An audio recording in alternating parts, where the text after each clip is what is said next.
Hey, I want to talk about tax deductions and tax write-offs. I hate the word write-off. Most self-employed people do not understand tax deductions and tax write-offs. They think it's magic. I had a woman tell me yesterday, she said, yeah, we were talking to our accountant. We were going to spend all this money in taxes. And so what we did is we bought a truck so that we could have the tax write-off. And I said, okay, because I know a little bit about this person's financial situation, and I know that they have underaccumulated wealth for their future. They're behind. They need to accumulate wealth. They bought a truck to get the tax savings. I think that what she paid for the truck enables her to avoid the same dollar amount in taxes. That's not true. And she said, well, but I can write off 100% of it. Yeah. But here's the value of a write-off, okay? Is that if you spend $100,000 on a truck, okay? If you can write off 100% of it, what tax bracket are you in?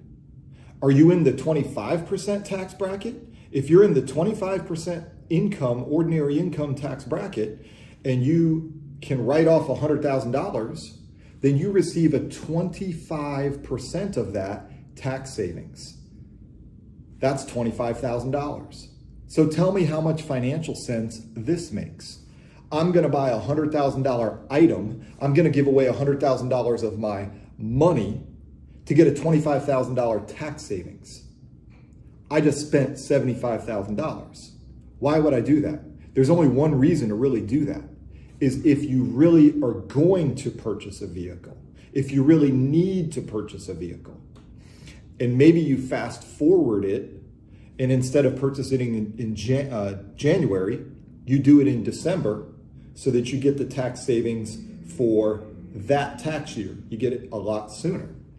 But understand what a tax deduction is, what a tax write-off is. You have to look at your tax bracket.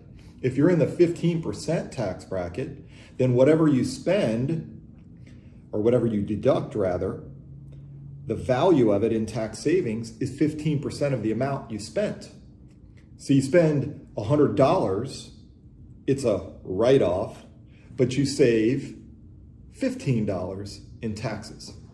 So understand that, because it's good to be able to have write-offs and tax deductions and be able to deduct business expenses, but don't go around spending money and telling yourself that you're getting a tax savings that's equivalent to the amount you spent, because it's simply not true. You're getting a tax savings that is a fraction of the amount you spent. If you want to be successful in business, you have to be business-like.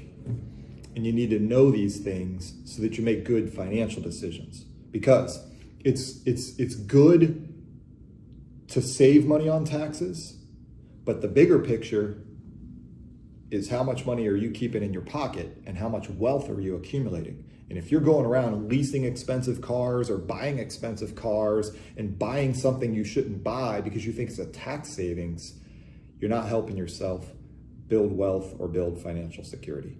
Hope this helps.